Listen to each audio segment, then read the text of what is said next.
منیجرم. Salam, my name is Ali Akmal. کابل نیوز تلویزیون د خبر منیجرم.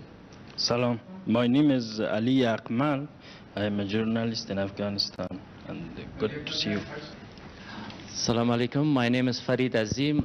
I am the director of Afghan Cinema Association. Assalamu alaikum. My name is Irfanullah and I represent business community and I'm industrialist in Kabul. Assalamu alaikum, sir. My name is Dr. Salma Malik. I am a teacher at Quaid-e-Azam University, Islamabad. I am part of the mentor group of the PEYF. Assalamu alaikum ji. I am Dr. Shabana Fiaz. I am heading the Defense and Strategic Studies Department, Quaid-e-Azam University, and I'm also part of the Pak-Afghan group. Assalamu alaikum, sir. My name is Shahid Khan. I'm the member of the Pak-Afghan Youth Forum and I'm coordinator for the Afghanistan at Pak-Afghan Youth Forum. Assalamu alaikum, sir. I am Reema Shaukat and I am part of Pak-Afghan Youth Forum. I am looking after the media and outreach in Pakistan for Pak-Afghan Youth Forum. Assalamu alaikum. My name is Shugfa Siddiqui. I am director of Zan TV in Afghanistan. Assalamu alaikum. My name is Asad Kosha. I am the chief editor of Kabul Now. Assalamu alaikum. My name is Zahra Siddiqui. I am presenter for nationalnews TV. Assalamu alaikum. Zamanu Freidundi, the nationalnews khabariyalim. Thank you for having us. It's an honor to be here. I'm Shahrazad Kufi. I am a director of a non-for-profit organization in Afghanistan. I'm also a coordinator with the Pakistan-Afghanistan Youth Forum. Assalamu alaikum. Mirwais Nuri, I'm a Afghan journalist, the Afghanistan Nayi Bansatgund Matbuati Masul. Okay ji. Kaun questions karega? One question is that this is injected in Afghanistan, in the people of Afghanistan, that India and Pakistan are part of the problems in Afghanistan. So have you ever tried this president or government of these three countries to sit together? I haven't seen anything like this. We have bilateral visits, but I didn't see any trilateral meeting India, Pakistan and Afghanistan. And my second question is about sports. You are iconic in the region. There is any plan of sports activities from Pakistan side in Afghanistan, because you have implemented so many projects in Afghanistan, but nothing about sports yet? The issue with India. The problem we face with India is that on the 5th August 2019, India unilaterally discarded the United Nations Security Council resolution and took away the statehood of Kashmir. Now, in 1948, there were two resolutions that the people of Kashmir, through a plebiscite, they would decide whether they want to be part of India or Pakistan. Since that right was not given to them, the people of Kashmir have since then struggled to get that right, and Pakistan has backed them. But on 5th August 2019, India took away that statehood, that special status of Kashmir. So from then onwards, Pakistan has broken off all diplomatic relationship with India. And unfortunately, until they restore that statehood, we cannot really have a trilateral talk, which means India, Pakistan and Afghanistan. I have been to Afghanistan.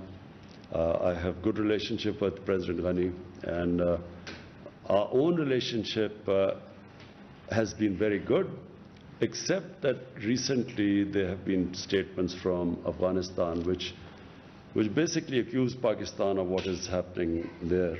And it's very unfortunate, because we feel that no country has tried harder than Pakistan to force the Taliban to get on the dialogue table, first with the Americans and then trying to get them on a dialogue table with the Afghan government. But no country has tried as hard as we have. And this has been verified by the focal person, the United States focal person, Zalmay Khalilzad. Sports. Frankly, I haven't had time for sports in these last 3 years. There have been so many other issues.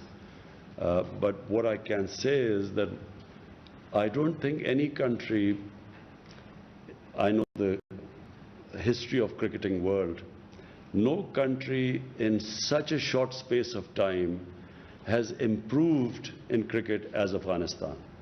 It is, someone who understands cricket, I can tell you this is unheard of. Countries that have reached the status of Afghanistan have been playing cricket for 70 years. The Afghanistan cricketers have basically learned their cricket in the refugee camps here, which is last 40 years, so it's remarkable. تا چی حد میان حکومت ملکی پاکستان و حکومت نظامی پاکستان توافق وجود داره؟ به خاطر از اینکه بارها حکومت ملکی پاکستان از افغانستان حمایت خود اعلام کرده و گفته ما امرایشان همکاری میکنیم، ولی در عمل چون این چیز نبوده. امی سوال است. تشکر. There is a feeling in Afghanistan, and unfortunately this feeling is deliberately being perpetuated by India, that Pakistan is controlled by the military establishment. All the policies, foreign policies that my government has made have been part of a manifesto. They have been part of a manifesto for the past 25 years. Whatever foreign policy I have had has been part of my party's manifesto. So I always believed that there was no military solution in Afghanistan. I always believed that eventually there will have to be a political settlement in Afghanistan. It's exactly what I have been saying for 15 years, what I've been saying since I've been in government for the last 3 years. The Pakistan army fully supports the government. I always wanted to have peace with India. The Pakistan army has fully backed all my initiatives towards India for peace. It's India that refuses to have peace because India today is controlled by the RSS ideology, which is anti-Pakistan and anti-Muslim. And it is shown in what they have done in Kashmir. And if all you have to do is see what happens in India to the Muslims, the cow vigilantes who kill Muslims in the streets never get convicted because they are supposed to have eaten cow. And the suffering which especially Muslims but also other minorities like Christians, they feel because of this Hindutva, RSS ideology. That is what is coming in the way of us peace with India. So, but the Pakistan army has stood by my government in every way. There is no difference. So, now we come to Afghanistan. The country, and I repeat, the country that of all the countries in the world wants peace in Afghanistan is Pakistan. Why?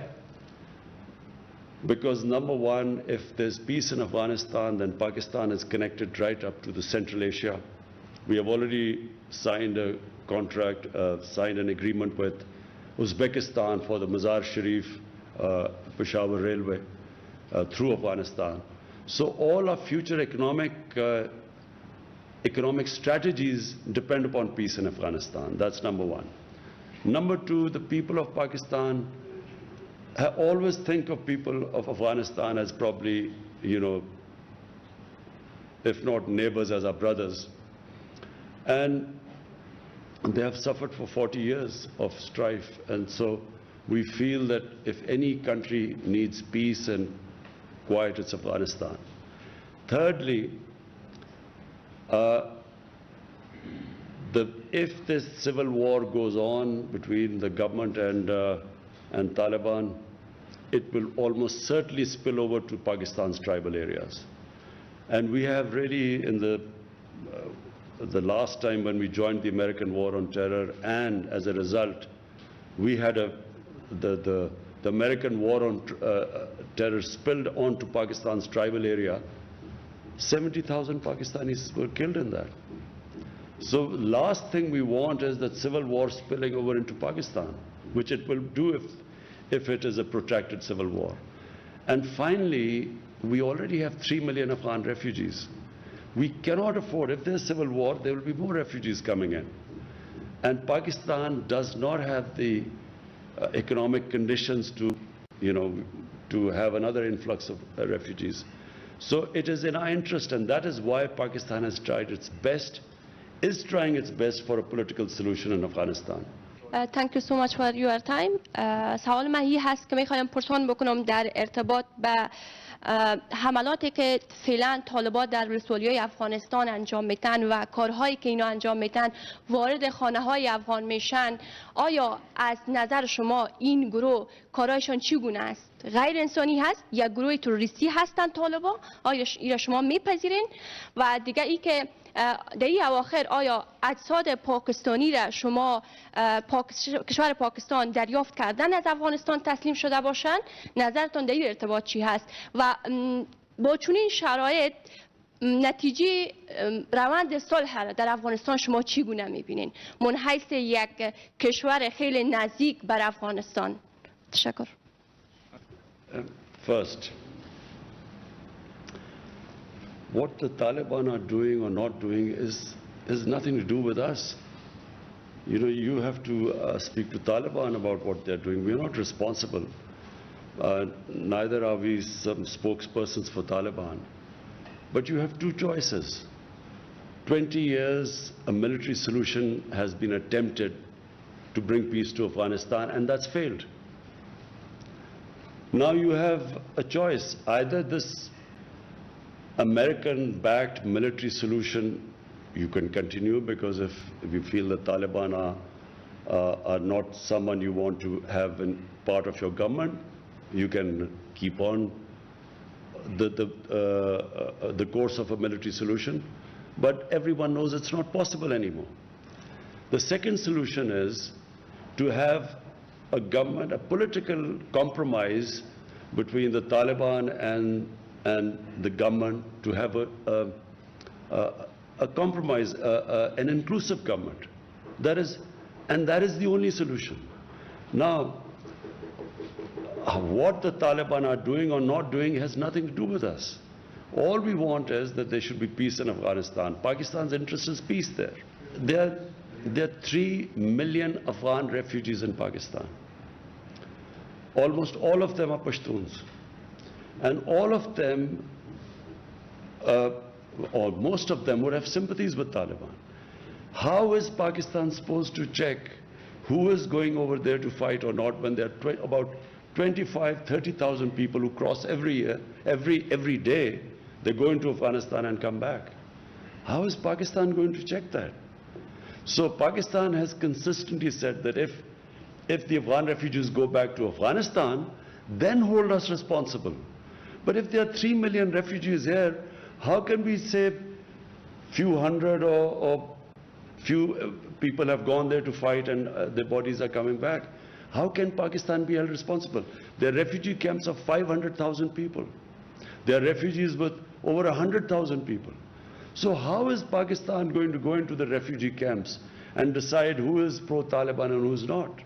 So it's not possible unless, and let me just say the other thing, that until recently there was no border between Pakistan and Afghanistan.